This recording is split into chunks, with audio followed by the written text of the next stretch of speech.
Assalamualaikum warahmatullahi wabarakatuh. Kami dari kelompok 3 akan menjelaskan tentang aspek teknik dan produksi.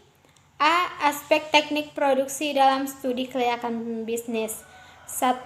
Pengertian aspek produksi. Aspek teknik produksi atau operasi bertujuan menunjukkan kebutuhan investasi fisik dari suatu usaha. 2. Faktor dalam aspek produksi. Adapun faktor dalam aspek produksi diantaranya A. Desain produk atau jasa. Desain produk adalah rancangan suatu proses yang menggambarkan secara rinci produk atau jasa yang akan dibuat. B. Lokasi. Lokasi merupakan salah satu faktor penting dalam pengambilan keputusan suatu usaha karena sangat berpengaruh terhadap biaya produksi dan biaya operasional lain. Faktor-faktor yang perlu dipertimbangkan dalam memilih lokasi dapat dibagi menjadi 4, yaitu 1. Lokasi perusahaan yang sudah ada. 2. Industrial geografi. 3. Pemilihan lokasi dekat dengan konsumen. 4. Pemilihan lokasi ditentukan oleh pemerintah. C. City analysis. Analisis terhadap lokasi dilakukan lebih rinci meliputi penelitian terhadap ketersediaan tenaga kerja yang terampil dan respon masyarakat. D. Penggunaan tanah lokasi. Dalam pengurusan izin pendirian perusahaan, sudah masuk di dalamnya izin-izin pembangunan tanah lokasi untuk usaha tersebut. Yang E. Prasarana fasilitas umum. Penyediaan fasilitas umum dapat mendorong kelancaran pembangunan dan pengoperasian sebuah perusahaan, serta manfaat bagi masyarakat sekitarnya, umpamanya jalan ke lokasi proyek, jembatan, teman untuk rekreasi atau sekolahan. Yang F. Fasilitas penunjang. Fasilitas penunjang adalah unsur-unsur yang mendukung pembangunan dan pengoperasian proyek yang harus ada di lokasi proyek yang direncanakan, antara lain jaringan listrik, sumber air bersih, kantin asrama atau tempat tinggal, karyawan, dan tempat parkir yang aman. Yang G. Mesin-mesin, instalasi listrik, dan peralatan pabrik. Dalam aspek produksi, harus digunakan spesifikasi teknis dari mesin-mesin yang digunakan yang meliputi kapasitas produk, proses produksi, konsumsi bahan bakar, dan umur teknis mesin. Demikian pula instalasi listrik, air, dan sistem penanganan limbah pabrik. Yang H. Kendaraan.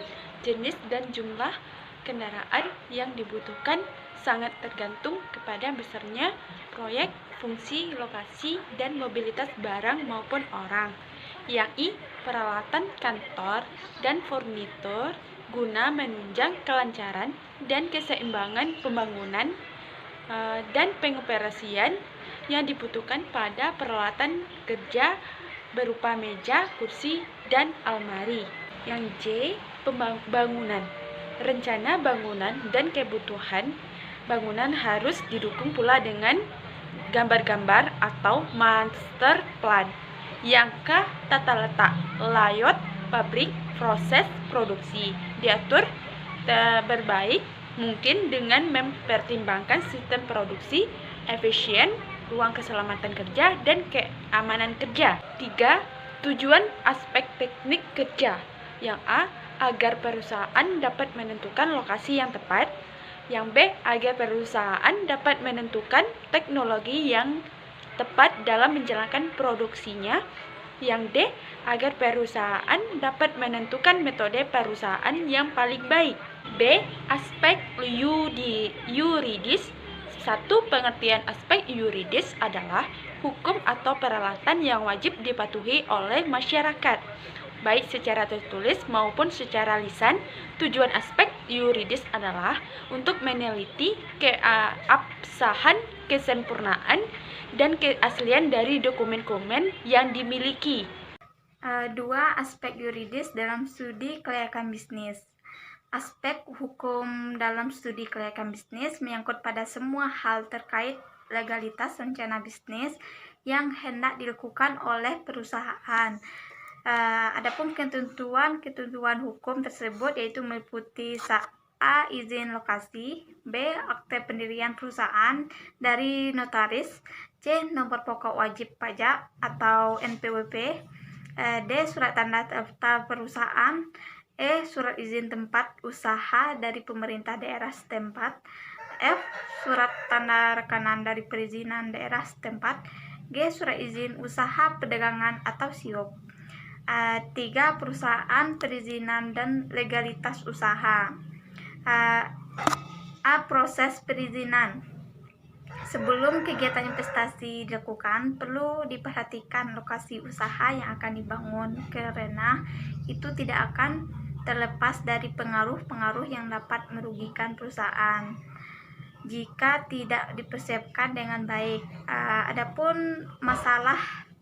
Adapun yang perlu kita perhatikan, yang pertama perencanaan wilayah, kedua status tanah. Selanjutnya ada beberapa jenis perizinan yang perlu dipersiapkan. Yang pertama akta pendirian, yang kedua surat keterangan domisili usaha, C. Nomor pokok wajib pajak NPWP. Untuk mendapatkan surat dari instansi dinas apartemen pemerintah berupa SWIP, dalam ketentuannya si pemohon sudah mempunyai nomor pokok wajib pajak. Selanjutnya D. Tanda daftar perusahaan.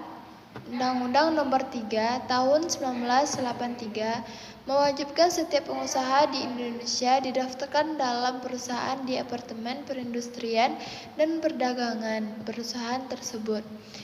Yang E. Tanda daftar usaha perdagangan dan surat izin usaha perdagangan berdasarkan surat keputusan Menteri Perindustrian dan Perdagangan nomor 408/MPP/10/1997. Yang terakhir B. Legalitas produk. Produk atau barang yang diperdagangkan akan turut menentukan perjalanan usaha yang akan dijalankan.